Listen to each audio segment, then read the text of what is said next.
Bismillahirrahmanirrahim. Assalamualaikum warahmatullahi wabarakatuh.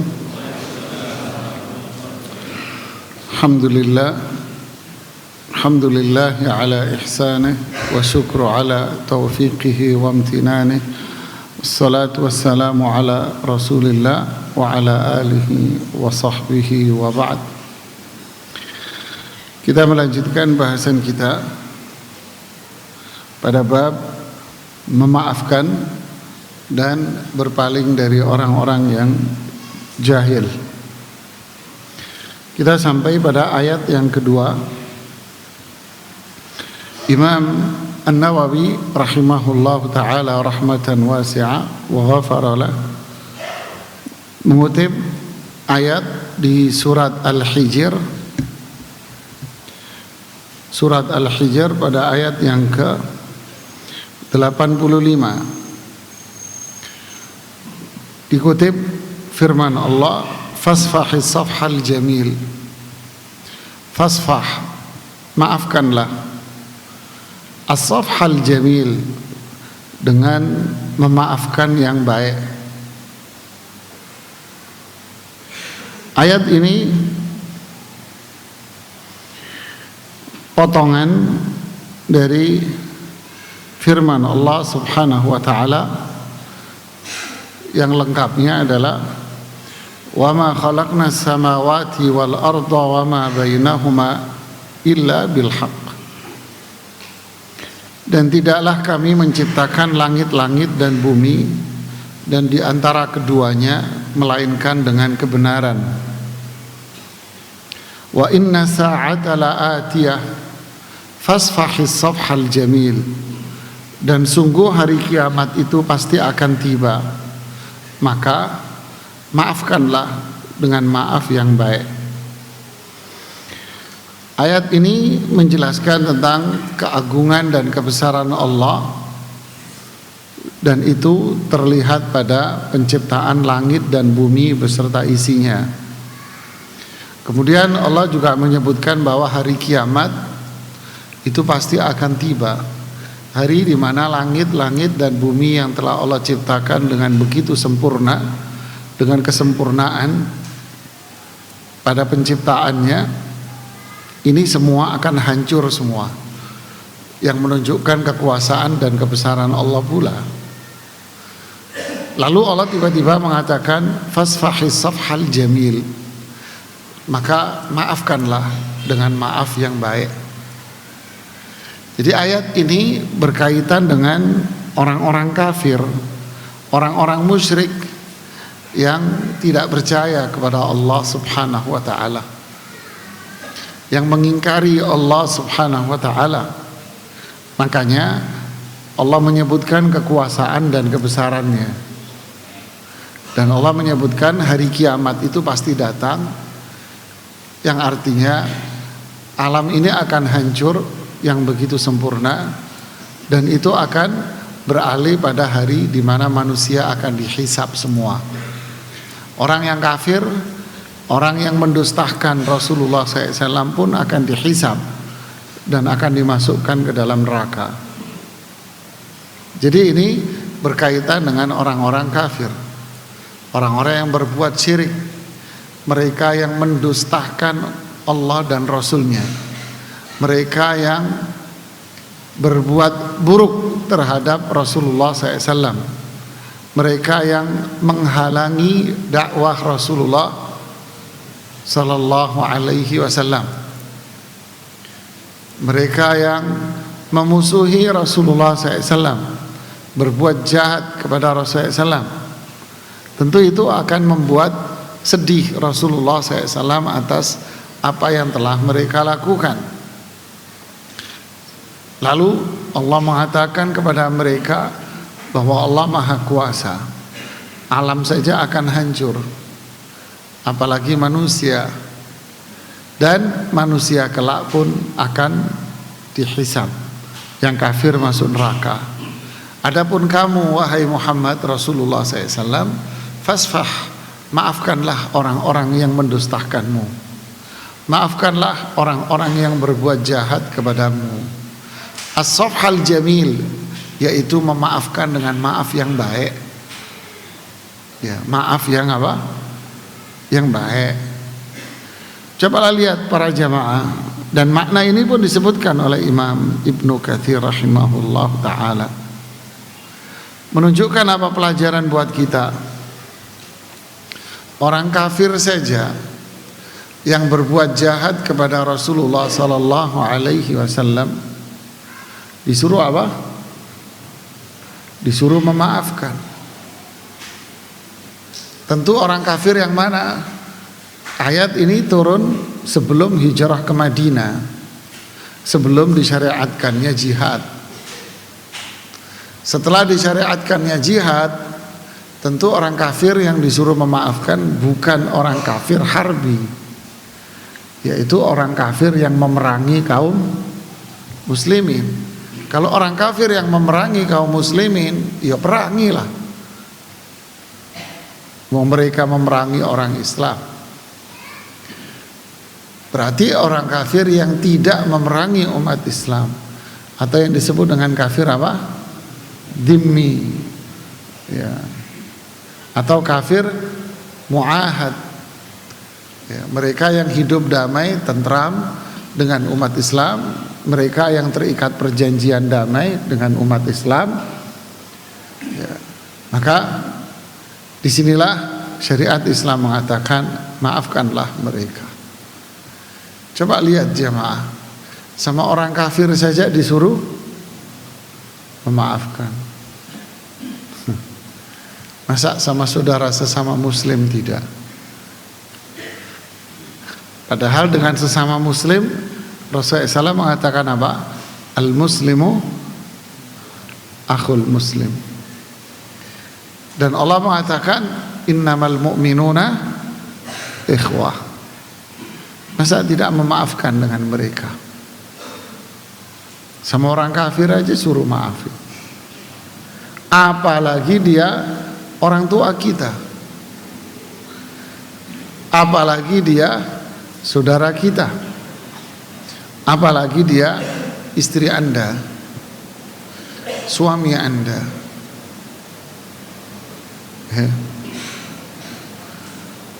Faham jemaah? Coba lihat ya, sama orang kafir saja disuruh apa? Maafin. Masa sama istrimu berantem sedikit cerai, berantem sedikit cerai? Nggak tahu kok minggu-minggu ini banyak ikhwan-ikhwan yang konsul sama saya. Problemnya sama sebetulnya semua. Emosi, ya emosi itu manusia lah. Tapi kalau nggak dikontrol, ya bukan orang beriman namanya.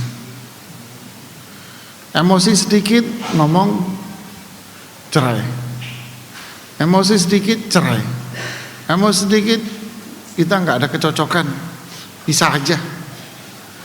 Ya akhi, sampai saya bilang, kamu ini kayak anak kecil, saya bilang. Dua-duanya kayak anak kecil. Untung nggak tak bilang kamu ini bodoh ya, untung nggak tak gitu ya. Saya masih nahan diri aja. Kamu ini kayak anak kecil, saya bilang. Masalah sedikit cerai, masalah sedikit cerai, masalah sedikit cerai. Ya, kalau kamu ada masalah cerai, kamu nggak akan bisa hidup sama orang, nggak bakal bisa menikah kamu. Ya, kami nggak ada kecocokan Ustadz. Sejak kapan kamu cocok sama perempuan? Ya, sampai kiamat laki sama perempuan nggak ada yang cocok. Perempuan sama perempuan aja nggak cocok, laki sama laki aja nggak cocok, sama. Ya, maafkanlah kesalahan itu. Sampai ada, saya lihat potongan penceramah nasional yang suka ngelawak kalau ceramah itu. Dia bilang manusia, perempuan ini ahli sejarah katanya. Perempuan ahli sejarah katanya. Kesalahanmu 4 tahun yang lalu diungkit sama dia. Katanya perempuan ahli sejarah. kesalahanmu 5 tahun yang lalu, 10 tahun yang lalu, ngilangin Tupperware, itu masih ingat itu. Ente ngilangin Tupperware 5 tahun yang lalu, istri ente masih ingat.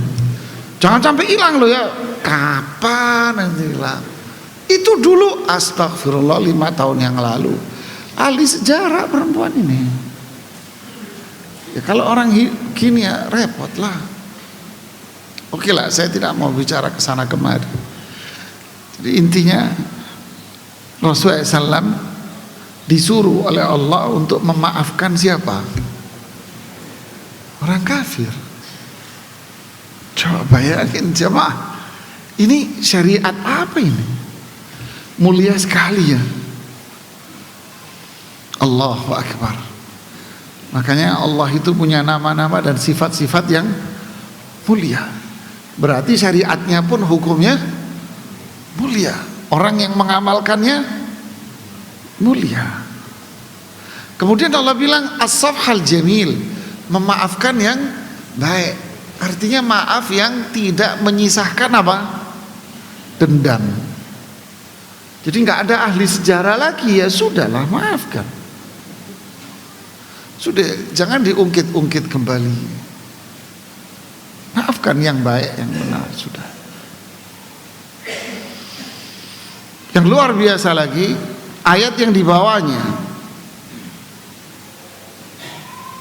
Ayat yang ketiga, surat An-Nur ayat 22.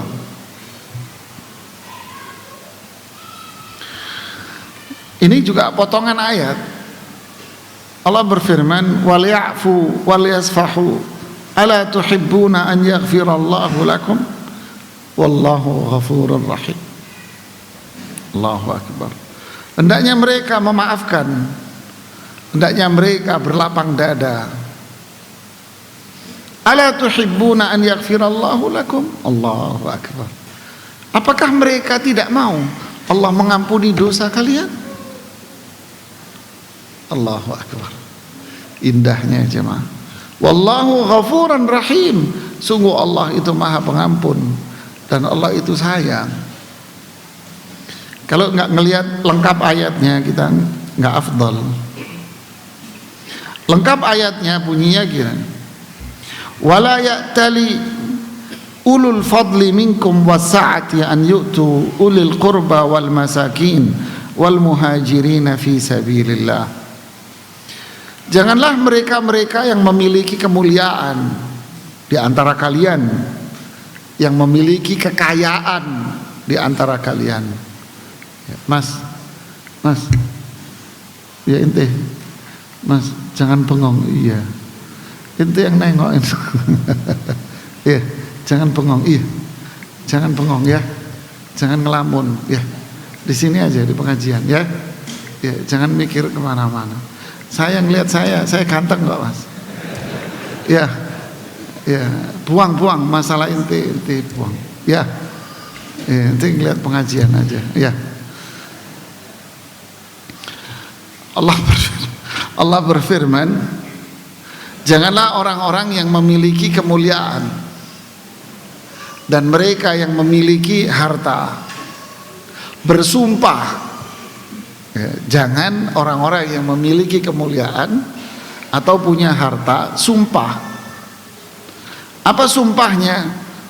An yu'tu ulul qurba wal masakin wal muhajirin fi sabilillah. Enggan untuk tidak bersedekah kepada karib kerabat, kepada orang-orang miskin, dan kepada mereka yang hijrah di jalan Allah. Wal ya'fu, hendaknya mereka memaafkan orang-orang itu. Wal yasfahu, kamu lapang dada saja sama dia. Ala tuhibbuna an yaghfirallahu lakum, kalian enggak mau Allah mengampuni dosa-dosa kamu? Sungguh Allah maha pengampun, maha memberi rahmat. Ini kalau enggak baca kisah ayat ini enggak paham Anda. Jadi ceritanya ayat ini berkaitan dengan Abu Bakar As-Siddiq radhiyallahu taala anhu. Beliau radhiyallahu anhu, beliau Abu Bakar memiliki sepupu sepupunya itu bernama Mistah bin Utsatsah. Siapa? Mistah bin Utsatsah.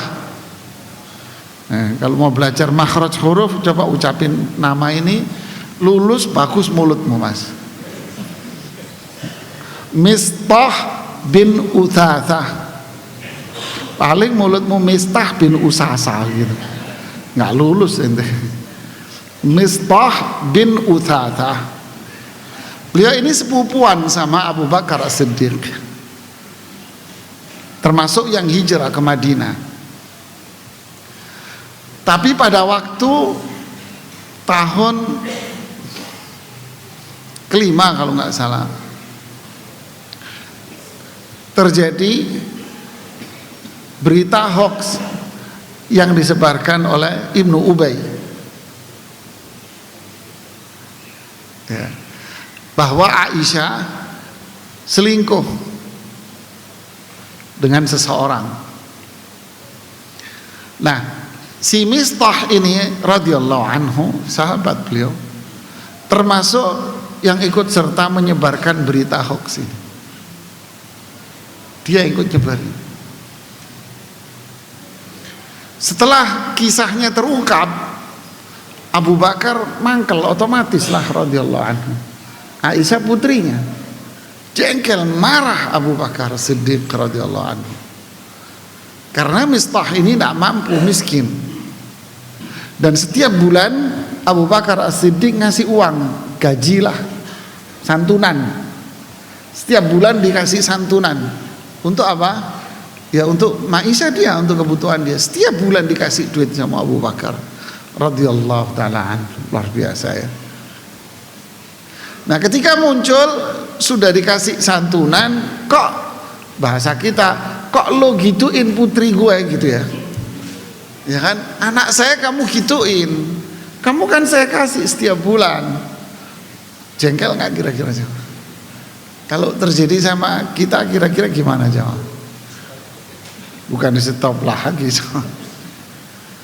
Lalu Abu Bakar As-Siddiq radhiyallahu anhu bersumpah, demi Allah mulai hari ini saya tidak akan bantu dia. Kan? Mungkin kalau kita mengatakan ya wajarlah, kan gitu kan? Tapi tidak, karena Abu Bakar ini sosok sahabat yang mulia, umat Rasulullah SAW yang paling mulia. Allah tegur Abu Bakar dengan wahyunya itu. Jadi ayat ini negor siapa? Negor Abu Bakar. Allahu Akbar. Mulia sekali Abu Bakar Siddiq. Wala ya'tali ulul fadli minkum wasa'ah. Orang yang punya kedudukan, yang punya harta siapa? Abu Bakar. Jangan sumpah. Untuk apa? Untuk tidak memberi santunan lagi, sedekah lagi kepada kerabatmu itu, kepada orang miskin, kepada orang yang hijrah. Dua-duanya ada pada dia. Dia kerabatnya, dia miskin, dia hijrah. Jangan begitu, wahai Abu Bakar. Wal ya'fu, maafkanlah dia. Wal yasfahu, lapang dadalah. Ya sudahlah, dia berbuat salah, maafkan kesalahannya. Ala tuhibbuna an yaghfirallahu lakum. Kamu mau enggak wahai Abu Bakar, dosa-dosamu diampuni? Ketika ayat ini turun, Abu Bakar kembali mengatakan, saya akan santuni dia selamanya. Lalu beliau membayar kafarah atas sumpahnya. Jadi ayat ini menunjukkan apa? Kemuliaan siapa? Abu Bakar. Dan yang kedua menunjukkan kemuliaan apa? Sifat sifat maaf. Ternyata di ayat ini kita faham jemaah, ternyata memaafkan itu berlaku sama siapa, Mas? Sama siapa? Apa, Pak? Iya, orang yang jengkelin zalim, itu yang Anda suruh maafkan. Bukan orang yang biasa-biasa, dia susah maafin. Emang kenapa dia? Ya nggak apa-apa sih, baik sih orangnya. Jadi kalau dia salah, udah saya maafin aja. Ya bukan ini, Mas, bukan. Orang yang jengkelin, yang zolimnya zolim banget, ya, kamu maafkan dia. Nanti keutamaannya apa? Hah? Nah, di sini yang ketiga, Allah maafkan, Allah hapus semua dosa kita. Mulia kan? Mulia. Berarti membalas keburukan dia dengan memutus kebaikan. Berarti kebaikan apa keburukan? Buruk. Dia kan berbuat jahat nih Miftah. Tapi dibalas sama Abu Bakar, maksudnya mau membalas dia kan, tapi ditegur. Jadi maksudnya apa? Keburukan orang jangan dibalas dengan burukan, tapi balaslah dengan sifat maafkan dia. Lalu lakukan kebaikan sama dia. Itulah safhal jamil, memaafkan yang baik. Gimana jemaah? Mudah?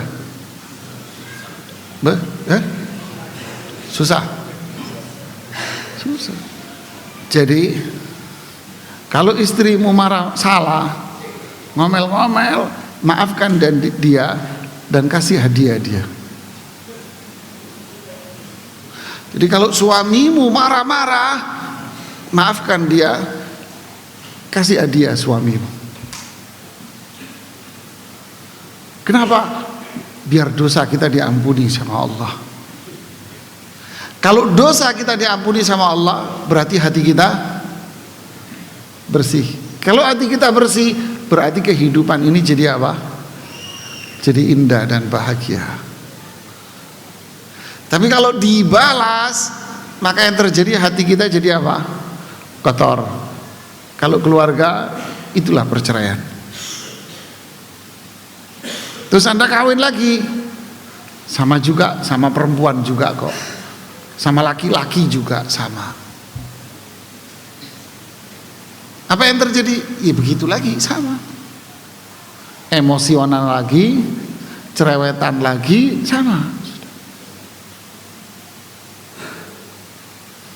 Mau kawin sama laki-laki, gendeng Mas. Ya saya gituin. Kamu mau cerai? Iya kan, saya bilang. Kalau mau cerai mau kawin lagi kan? Iya. Sama siapa? Sama perempuan. Apa bedanya perempuan itu sama istrimu? Sama-sama cewek, sama-sama bawel. Terus kamu kawin sama siapa? Bingung dia. Sama laki-laki, gendeng kan Mas, tak orang. Bingung Mas. Kamu juga ibu, mau cerai? Iya, terus mau kawin lagi sama siapa? Laki-laki juga kan? Sama. Apa bedanya?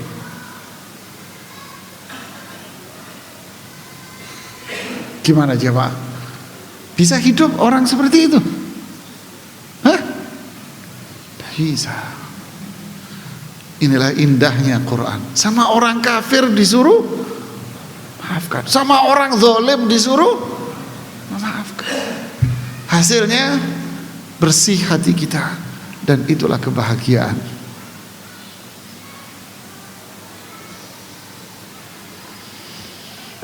Allahu Akbar jemaah. Ibnu Qayyim pernah mengatakan di kitab Tariq Hijratain, perbedaan dalam kehidupan sosial, perbedaan dalam perilaku dan watak kehidupan sosial, itu nikmat. Itu nikmat. Karena kenikmatan itu ada di saat adanya perbedaan. Paham? Paham apa belum? Belum.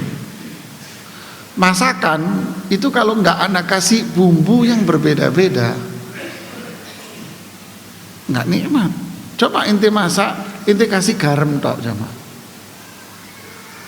Gimana? Mesti ada apanya? Ada garam yang asin, ada apa? Ada gula yang manis, ente kasih bumbu yang panas, dan ente kasih bumbu yang bentuknya apa? Dingin, ente kasih bumbu yang pahit, ente kasih bumbu yang enggak. Di situ ada jahe, di situ ada yang lain. Di sini ada yang ini, di sini nyampur jadi satu, beragam bumbu yang memiliki spek sifat sendiri-sendiri, itu campur jadi satu. Jadilah yang namanya rendang. Ya kan? Jadi sop, jadi ini, ente makan enak nggak? Enak. Kok bisa enak? Yang pinter apa? Yang masak. Jadilah kita ini orang yang pandai memasak ketika terjadi perbedaan watak.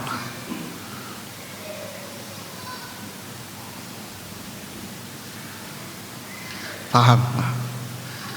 Apa diantaranya? Kalau dia salah, zalim, maafkan dia. Terus kasih hadiah dia. Kira-kira besok salah lagi nggak sama ente? Hah? Enggak, jemaah. Ada kisah nyata. Tapi sebelum kisah nyata, kemarin tadi pagi ada di grup teman-teman ini nge-share dialog antara ikan sama kura-kura.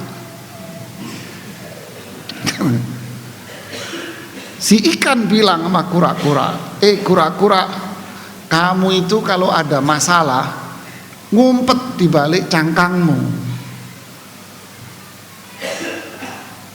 Kalau ada masalah mesti ngumpet. Dijawab sama kura-kura, saya bukan bersembunyi, tapi saya mencari suasana yang tenang. Disitulah ketenangan saya. Lalu ikan terus mengatakan, kamu selalu seperti itu, kenapa? Dijawab sama kura-kura, itulah bedanya saya sama kamu. Umur saya panjang, umur kamu pendek. Kenapa? Karena kamu ngurusin orang. Kalau saya nggak pernah ngurusin orang. Orang yang jahat sama saya, biarin aja, itu urusan dia. Saya mencari suasana yang tenang saja. Jadi ini sebuah ilustrasi saja bahwa memaafkan kesalahan orang itu akan nyaman, Mas. Sebuah kisah nyata di satu daerah, ada seseorang yang membenci banget sama si fulan, si A ini, benci banget dia. Semua tindak tanduknya nggak ada yang benar. Kegiatan-kegiatan dakwah yang dia rintis semua diprovokasi sama dia. Akhirnya suatu hari teman-temannya udah gerah. Dia bilang udah tenang aja. Dia ngambil duit, lalu dalam jumlah yang agak besar, kebetulan dia memang berduit ya, agak besar, ditaruh di amplop. Kasihkan duit ini ke dia, sampaikan salam saya. Duh, ngapain ente kasih duit, rame teman-teman. Udah diem aja kamu, ente lihat aja nanti hasilnya. Sampailah ke rumahnya. Nih ada titipan dari si fulan, dia kirim salam sama ente. Oh makasih. Sejak hari itu dia justru menjadi orang yang mendukung kegiatan dakwahnya. Duit ya akhi, luar biasa. Pemilu aja pakai duit tok jamaah. Iya kan?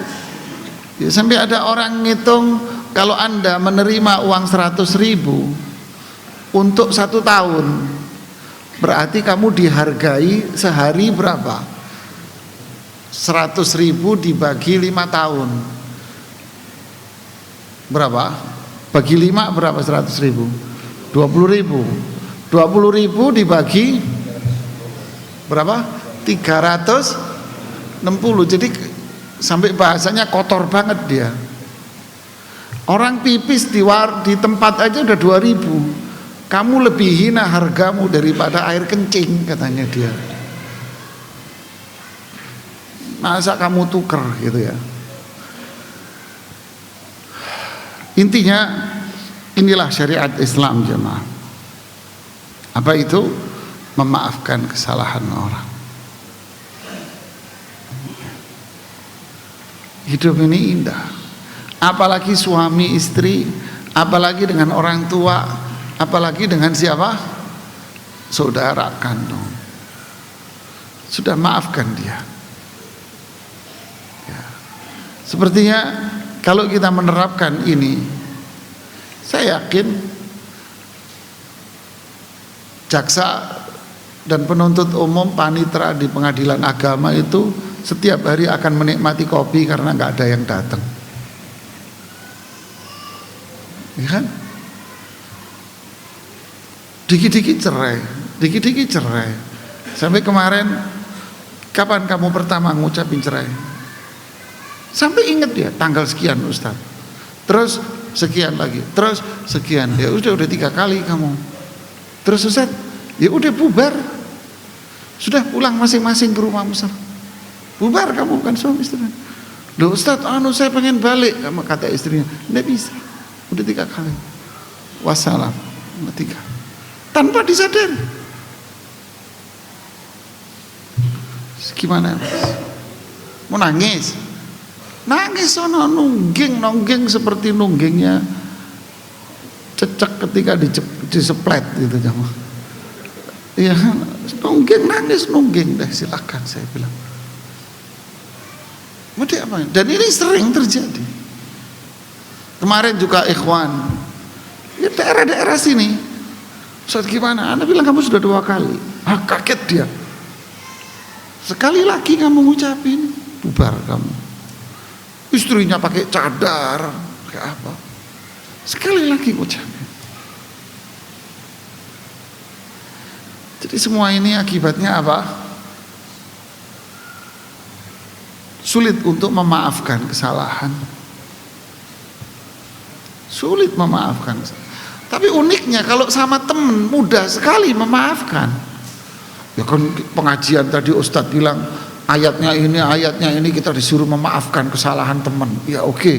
Sama teman, tapi giliran sama rumah. Kenapa kok nggak bisa? Ajaib, saya bingung. Kita ini mudah memaafkan sama teman. Saya bilang, Mas, kamu kalau temenmu jengkelin, kamu apain Mas? Saya diemin aja. Terus kalau enggak saya tinggal. Lah kenapa kalau istrimu jengkelin kamu bentak-bentak? Langsung kamu ngucapin cerai. Kenapa enggak kamu sama temenmu kamu bentak-bentak, kamu ucapin kita cerai dari pertemanan kita. Mulai hari ini kita enggak akan berteman sama kamu lagi. Kenapa Mas? Nunduk. Kan ajaib. Ya bukan ajaib sih, memang setan maunya gitu.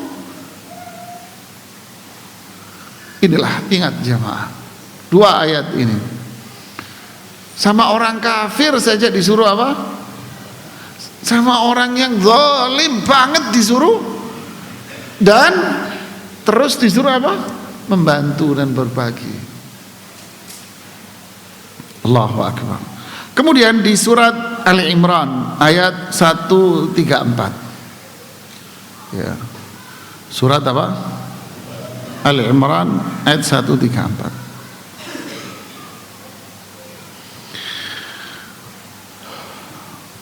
Ayat ini potongannya adalah biasa Imam Nawawi memenggal potongan. Wal 'afina 'anil nas wallahu yuhibbul muhsinin. Dan mereka yang suka memaafkan kesalahan manusia, sungguh Allah mencintai orang-orang yang berbuat kebaikan. Ayat ini bicara tentang penghuni surga, di mana Allah mengatakan di ayat 133, wasari'u ila maghfiratin min rabbikum wa jannah. Bersegeralah kalian apa? Bersegeralah kalian untuk apa? Untuk mendapatkan ampunan Allah cepat lakukan ketaatan, kebaikan agar Allah mengampuni semua dosa kita. Dan bersegeralah kalian untuk mendapatkan surga Allah. Lalu bercerita tentang surga. Arduhas samawati wal ard. Lebarnya surga itu selebar langit dan bumi.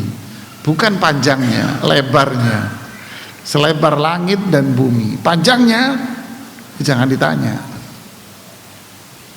Ada yang mengatakan panjang dan lebarnya sama, tapi ya wallahu a'lam. Uiddat lil muttaqin. Surga disediakan untuk siapa? Orang yang bertakwa. Siapa orang yang bertakwa?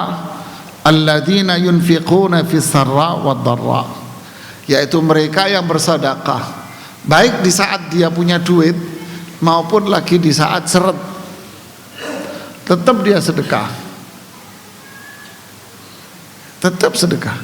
Yang kedua, wal kadhiminal ghaidha. Ini halim, yaitu mereka yang menahan amarah. Nah, disuruh sedekah karena sedekah itu melembutkan hati. Sedekah itu melembutkan hati. Dan sedekah itu apa? Menolak bala, menghindar diri dari keburukan, kejahatan. Segala macam bentuk keburukan bisa terhindar dengan apa? Rajin sedekah. Wal kaziminal ghaidha, menahan emosi. Jadi kalau lagi emosi memuncak, jangan dilampiaskan. Pindah posisi kamu. Biasanya suami istri mesti. Nggak mungkin ente emosi sama temen. Paling kalau saya mau emosi temen ya mikir. Kalau nggak mikir ya kata para ulama kayak binatang ternak, gampang nyeruduk di pinggir jalan. Ya. Kata Syekhul Islam Ibnu Taimiyah rahimahullah taala di Majmu' Fatawa, seseorang yang tidak mampu bersabar dari kemaksiatan, maka dia akan berada pada tingkatan binatang ternak.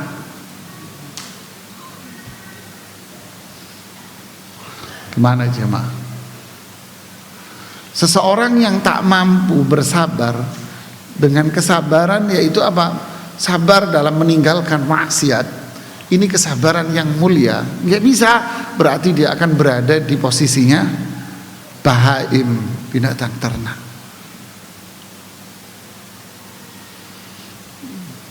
Banyak pertemuan yang lalu kita jelaskan sumber kejahatan itu diantaranya apa? Amarah. Di sini wal kadhiminal ghaidha, menahan amarah. Jadi kalau lagi emosi, yang suami ini emosi, pindah tempat mas,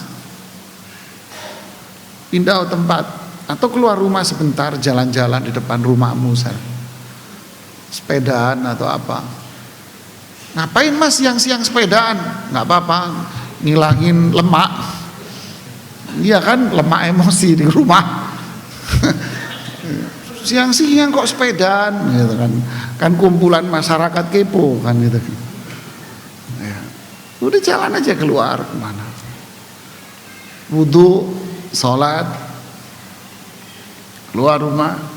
Begitu juga perempuan mau emosi ya pindah tempat aja, diem, jangan diladenin ya. Ini kan kiat-kiatnya. Kemudian yang ketiga, wal'afina 'anil nas, memaafkan kesalahan mereka. Lihat, sedekah biar lembut hatinya, biar terbebas dari keburukan, tahan emosi.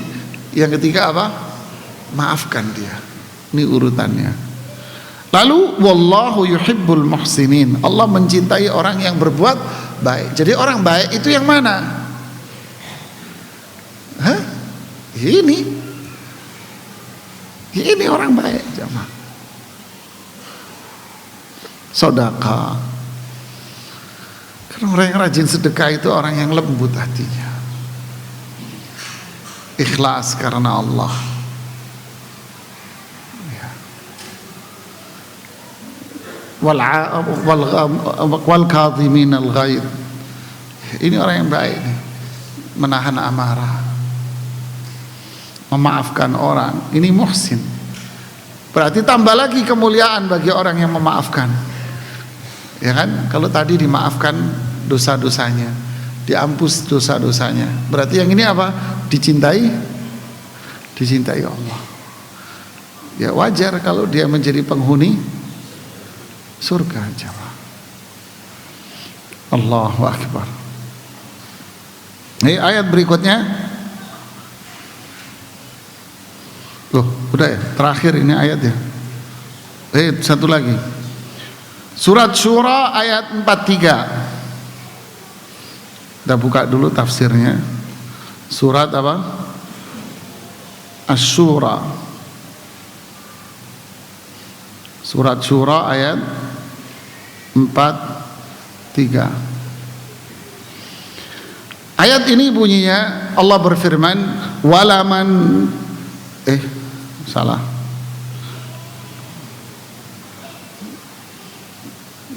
Iya, walaman sabara wa ghafara inna dzalika lamin azmil umur. Walaman sabara, apa artinya? Sebentar.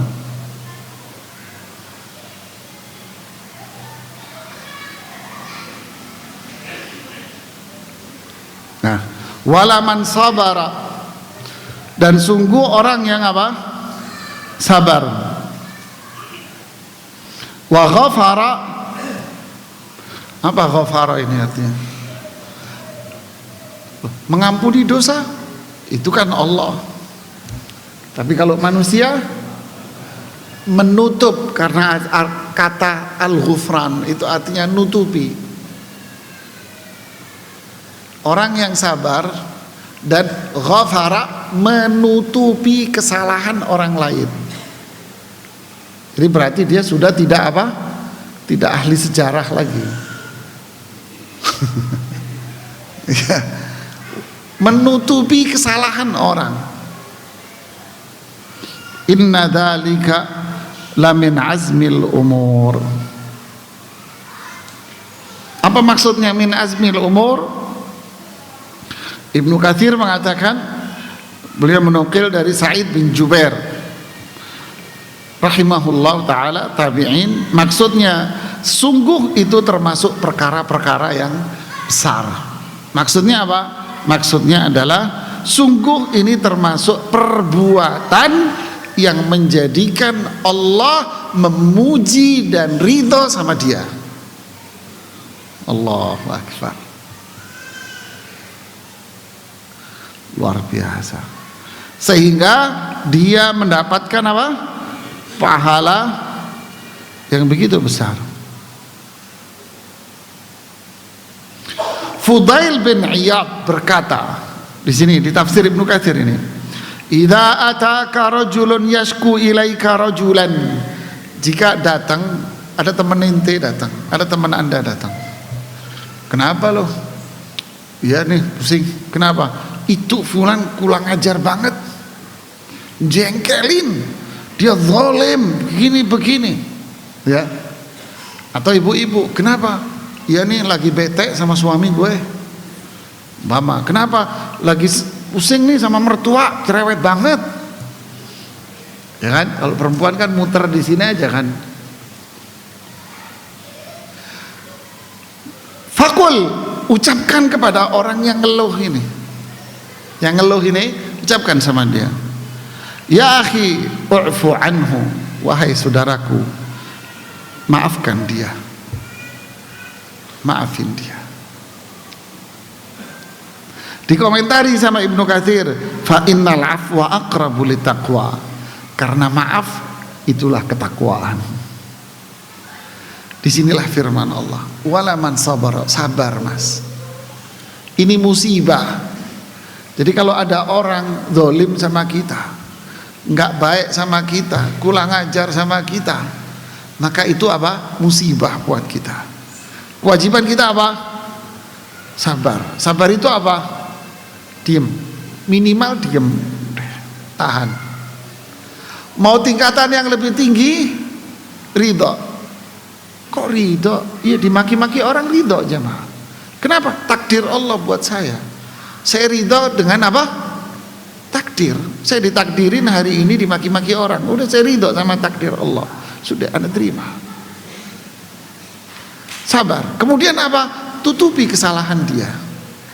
Maksudnya apa? Tutupi kesalahan dia?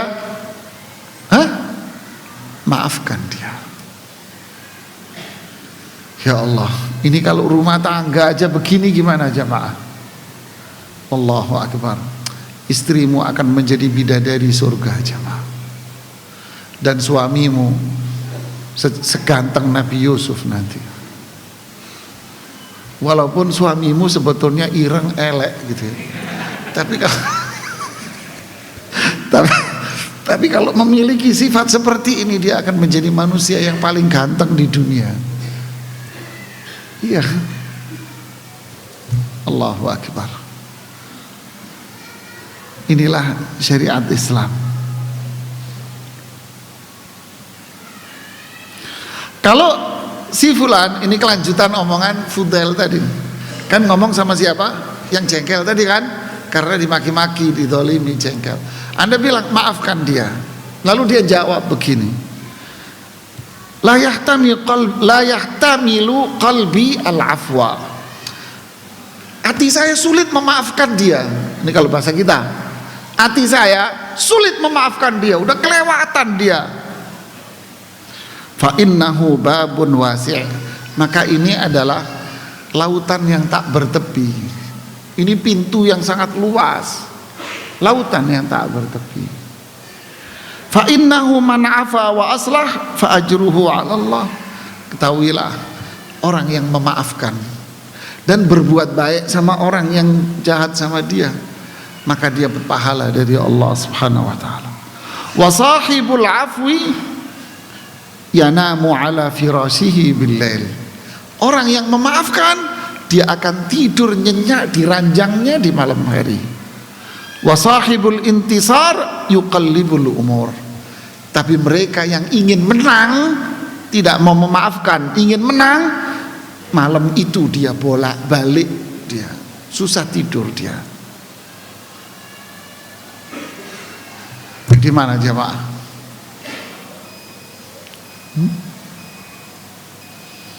Jadi kalau ada ibu-ibu, "Mbak, kok gemuk sekarang?" Kan perempuan paling jengkel dibilang gemuk gitu. "Mbak, kok gemuk?" Berarti hatinya lagi apa? Senang, tentrem, adem, ayem loh jinawi dia. Ya kan? Senang berarti Mbak kalau gemuk itu. Kesel dia kalau dibilang gemuk.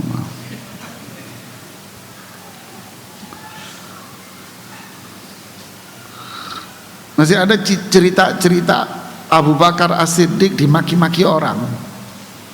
Ya, tapi nanti aja habis sholat.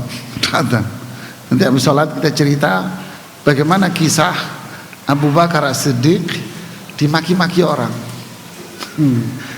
Subhanallah ya.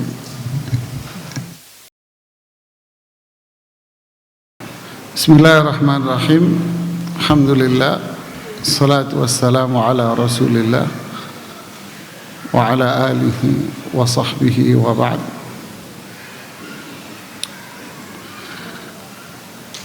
Kisah Abu Bakar As-Siddiq radhiyallahu taala anhu dimaki-maki seseorang. Dikisahkan oleh sahabat Abu Hurairah radhiyallahu taala anhu, dan kisah ini dinilai hasan, jalur periwayatannya bagus. Anna rajulan syatama Abu Bakrin. Ada seorang lelaki maki-maki Abu Bakar As-Siddiq radhiyallahu anhu. Wan Nabiyyu sallallahu alaihi wasallam jalis. Sedangkan Rasulullah SAW lagi duduk di sebelahnya. Menarik.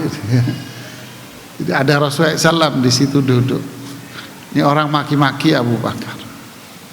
Faja'ala Nabi SAW yu'jibu wa yabtasim. Rasulullah SAW kagum dengan sikapnya Abu Bakar, dan beliau tersenyum.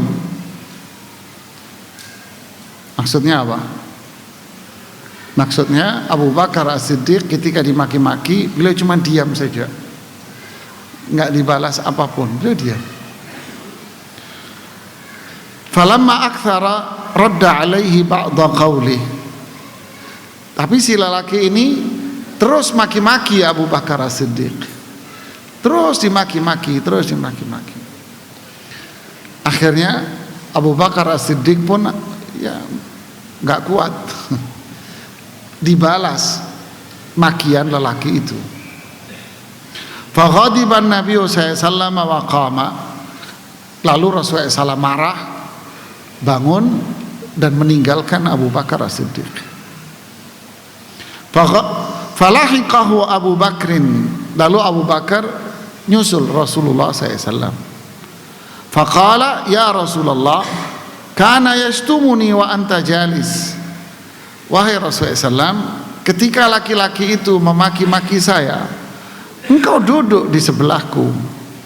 Falamma radadtu alaihi ba'da qawlihi ghadibta wa qumta. Tapi ketika dia terus maki-maki saya dan saya menjawab makian dia, pada akhirnya engkau marah dan engkau pergi meninggalkan diriku.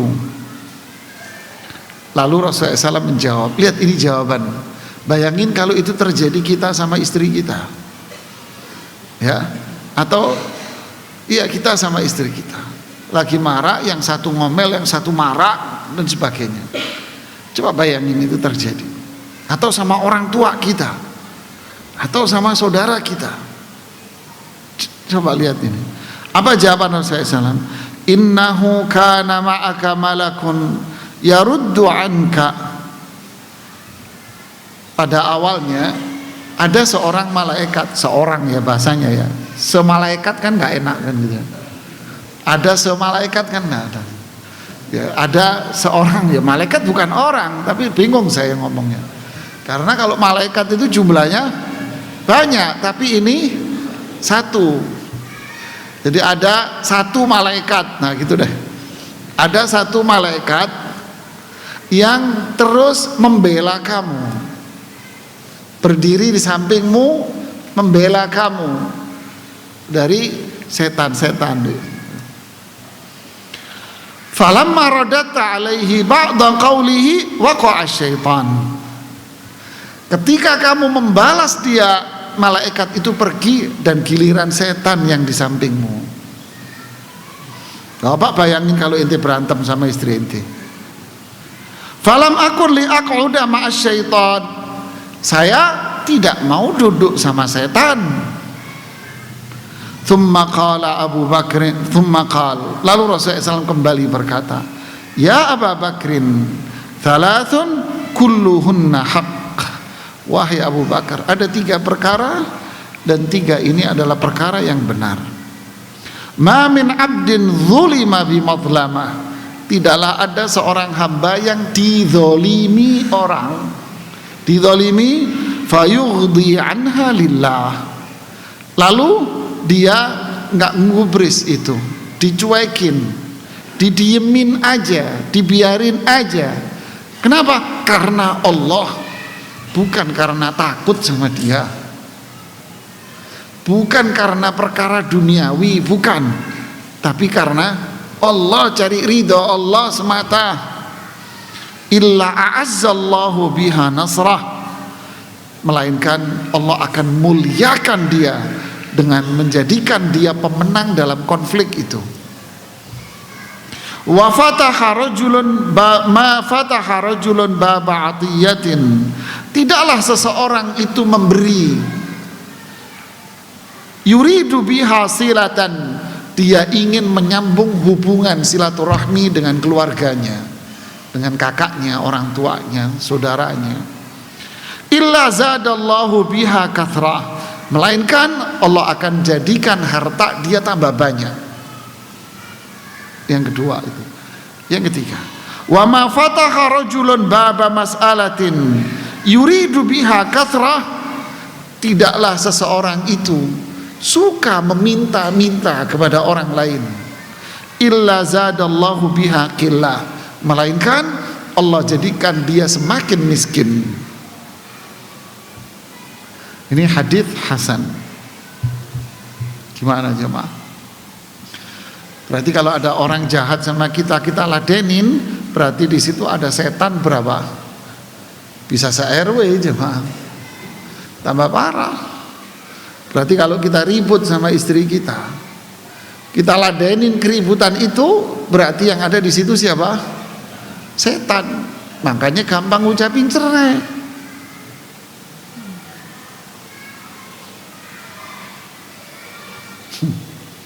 Kita tidak ada kecocokan lagi, udah kita pisah aja. Maksud ente apa, Mas? Udah capek Ustadz, kita mau cerai aja. Ya udah selesai. Padahal semua juga begitu. Tapi kan saya emosi Ustadz. Nyeselnya, kan saya emosi Ustadz. Oh gitu Mas ya? Iya. Saya cuma mau nanya Mas, ada nggak suami istri lagi romantis banget keduanya, tiba-tiba di tengah romantis ngomong, sayang kamu saya cerai ya, kayak wong gendeng Mas. Ada Mas, stres nih orang. Mesti itu terjadi karena apa? Lihatlah, melainkan setan ada di situ. Jadi kalau nggak dibales, diem, berarti dia lagi dibantu sama siapa? Malaikat. Rahmat Allah turun. Faedahnya apa? Kamu menang. Rahmat, kemuliaan, kebahagiaan. Sing waras. Nah, inilah kajian kita di hari ini. Semoga kita selalu diberikan waras-waras terus jamaah. Ya, dari siapa? Dari orang-orang yang zalim-zalim dan dari orang yang bersikap tidak baik sama kita. Semoga Allah jadikan kita semua orang-orang yang waras. Ya, memaafkan, mengendalikan emosi. Memang ini berat jamaah. Karena memang surga itu mahal jamaah, nggak murahan surga ya. Wallahu alam shawab. Ada berapa pertanyaan? Ada 2 di sini pertanyaan. Ustaz, apakah kita boleh berprasangka buruk tanpa sebab pada orang kafir? Karena yang sudah-sudah sebagian besar mereka, jika menjadi mayoritas, mereka menindas kaum muslimin.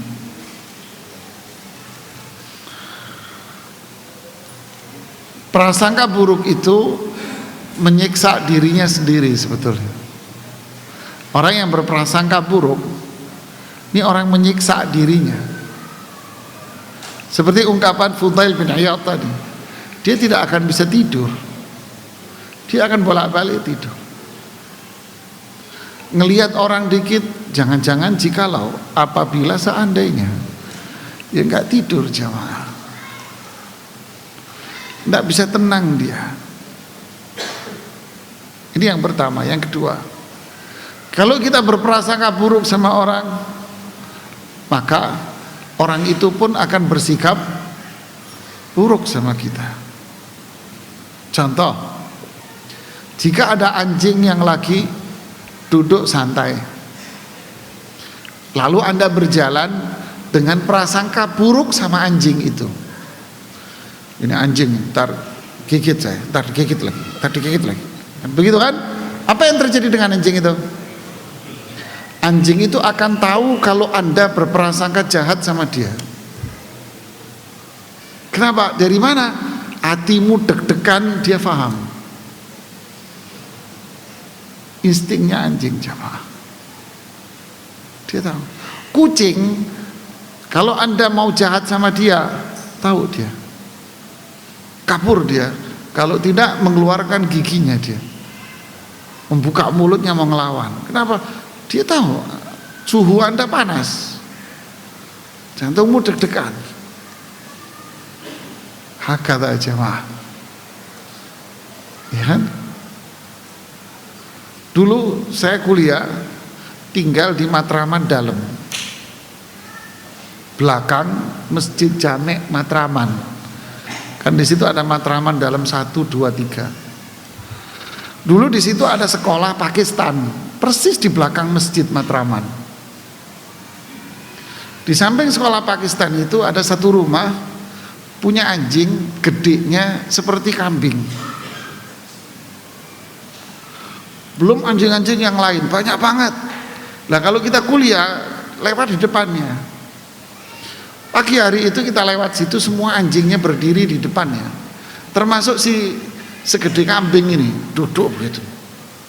Wah, menyeramkan sekali. Waktu itu saya bertiga, saya sama satu ustadz, Dr. Farid, doktor beliau sekarang. Mas saya sama teman satu, pengusaha dia sekarang. Dia lewat, yang teman ini yang sekarang pengusaha ini. Dia bilang, jalan aja, jangan ngapa-ngapain kamu. Sudah diem aja. Diem, jangan digoda, jangan ngapain, biasa jalan seperti yang lain. Dia nggak akan ngapa-ngapain. Lewatlah kita, teman yang satu ini usil. Usil. Ditengok, diikutin dengan suaranya. Yang gede berdiri jamaah, itu pagernya separuh perutnya dia. Itu semua orang yang di jalan ketakutan. Begitulah jemaah. Ya. Ini sudah. Kebaikan pasti akan dibalas dengan kebaikan. Ya. Jadi prasangka buruk menyiksa dirinya sendiri. Menderita. Ya, menderita pasti. Untungnya apa? Loh ini orang kafir, Ustadz. Loh kita disuruh berbuat baik sama siapapun, karena negeri kita negeri yang damai, bukan negeri perang. Ini negeri damai. Ini bukan Israel, Palestina, bukan. Ini negeri damai, tenang, tentram, damai, Pak. Ya. Jangan berprasangka buruk yang membuat kita tersiksa di hidup kita. Kemudian pertanyaan berikutnya, Ibu Ana sudah meninggal karena sakit. Waktu sehat beliau pernah berkata, kalau sakit tidak mau dibawa ke rumah sakit. Ketika sakit, Ana bawa ke rumah sakit untuk ikhtiar agar sembuh. Apa yang Ana lakukan benar atau salah, Ustadz? Benarlah. Kewajiban kita apa? Usaha. Tawakal sama Allah dan usaha, kewajiban kita. Yang menyembuhkan adalah Allah. Ya. Apa hukumnya bila seseorang yang sudah hijrah sebagai penjahit yang menjahit pakaian untuk penyanyi dengan duit ya, yang dulu pelanggannya, secara umum tidak ada masalah. Orang yang datang mau jahitin pakaian sama Anda, ya layani, karena Anda tidak tahu pakaiannya mau buat apa, dan Anda gak perlu tahu Anda bikin baju ini mau buat apa. Urusanmu apa? Lagian nanya begitu juga nggak boleh Anda. Min husni islamil mar'i tarkuhu mala, yakni sebaik-baik keislaman seseorang meninggalkan sesuatu yang bukan urusan Anda. Dia datang jahitin, mana bahannya ini, mau dijahit seperti apa, seperti ini, sudah jasanya sekian ya, ya udah selesai. Halalan thayyiban. Ana rutin berolahraga di hari Sabtu atau Ahad di lapangan. Ketika menjelang azan, Ana berhenti dan bersiap salat berjamaah. Karena jarak masjid lumayan jauh, sekitar 5 menit kira-kira ditempuh pakai motor, maka kami sering berjamaah di lapangan atau musola pom bensin. Yang Ana tanyakan, apakah kita harus tetap mendatangi masjid? Ya akhi, cuma 5 menit. Ente dari rumah ente ke lapangan berapa menit gak ente sebutin? Ya kan, rumahmu dari lapangan berapa menit nggak ente sebutin? Ya kan, sebelum adzan bubar, pulang ke rumah, pergi ke masjid, apa sulitnya? Ya. Ini nyari-nyari, ini namanya pertanyaan ini. Ya, ente ini nyari-nyari alasan. Ada lagi? Fadhal.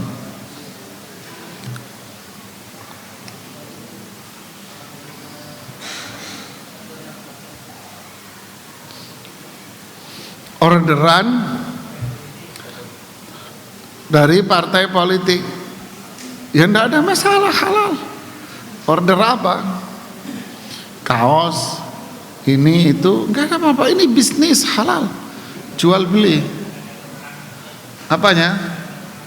Foto. Itu foto apa lukisan? Foto. Kalau foto diperselisihkan oleh para ulama, hukumnya apa? Antara yang halal dengan yang haram. Ya. Tapi secara akad jual beli tidak ada masalah. Ya. Tapi hati-hati aja, dibayar apa enggak gitu. Di DP doang. Nanti DP ujungnya terima kasih Pak. Kalau menang dibayar, kalau enggak menang wassalam. Ada lagi? Tidak ada? Kita silakan Pak. Assalamualaikum warahmatullahi wabarakatuh.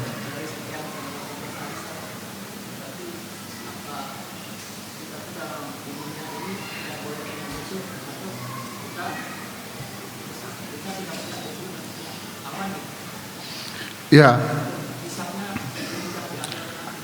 Ya, dari contoh-contoh ini, apakah artinya kita ini tidak punya musuh di dunia?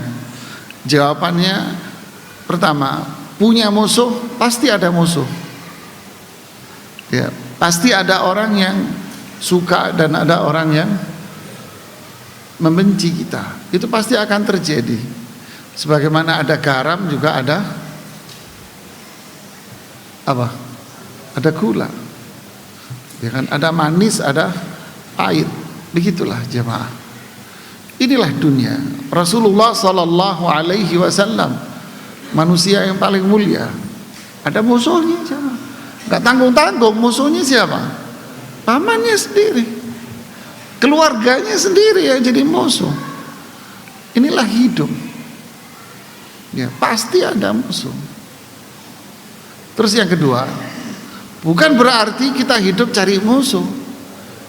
Musuh itu pasti ada, tapi kita hidup bukan untuk mencari musuh. Kita hidup untuk berbuat baik. Ingat itu. Kita hidup untuk berbuat baik. Rasulullah SAW bersabda, Innallaha katabal ihsana ala kulli syai'in. Allah mewajibkan berbuat baik pada siapapun, atas apapun, ala kulli syai'in. Syai'in ini digunakan untuk benda. Berbuat baik pada benda sekalipun. Ya. Allah menyuruh kita untuk itu. Apa saja. Kita punya tanaman, kalau kita baik sama tanaman, subur nggak? Subur jemaah. Subur. Baik sama binatang piaraan, burung. Burung akan baik sama Anda. Ente lepas dari sangkarnya, ada jenis burung tertentu balik. Sama manusia, iya. Jadi kita hidup disuruh untuk berbuat baik. Kita tidak boleh hidup untuk berbuat jahat alias cari musuh, tidak. Makanya disinilah yang menjadi puncak dari sebuah akhlak mulia. Itu apa puncak akhlak mulia? Kata Ibnu Qayyim menukil ucapan para ulama yang dulu pernah kita jelaskan. Badlun nada, berbuat baik, bantu orang, bantuin dia.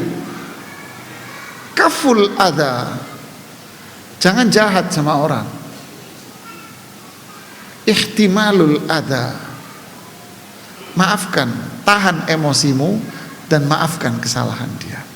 Ihtimal, tahan, jangan marah sama dia, jangan emosi sama orang yang jahat, bahkan maafkan dia. Inilah puncak dari sebuah akhlak mulia yang di surat Al-A'raf yang kita bahas yang minggu yang lalu. Jadilah orang yang apa? Pemaaf, ajak berbuat baik, jangan dibalas, berpaling. Sudah. Kita hidup disuruh ini. Tapi orang yang musuh sama kita pasti ada. Pasti ada. Tapi kalau kita menjalankan perintah Allah ini dan Rasulullah SAW, orang yang musuh itu tidak akan bisa berbuat apa-apa sama kita. Walaupun permusuhan dalam jiwanya itu tetap ada, tapi dia tidak akan bisa berbuat apa-apa. Fa idzal ladzi bainaka wa bainahu adawatun ka'annahu waliyyun hamim. Bisa jadi dia yang memusuhi Anda akan berubah menjadi teman yang baik. Ini firman Allah. Dia akan berubah jadi teman yang baik. Ya, wallahu a'lam bishawab. Ini yang bisa saya sampaikan. Semoga bermanfaat buat saya dan kita semuanya. Subhanakallahumma bihamdik asyhadu an la ilaha illa anta astaghfiruka wa atubu ilaik. Assalamualaikum warahmatullahi wabarakatuh.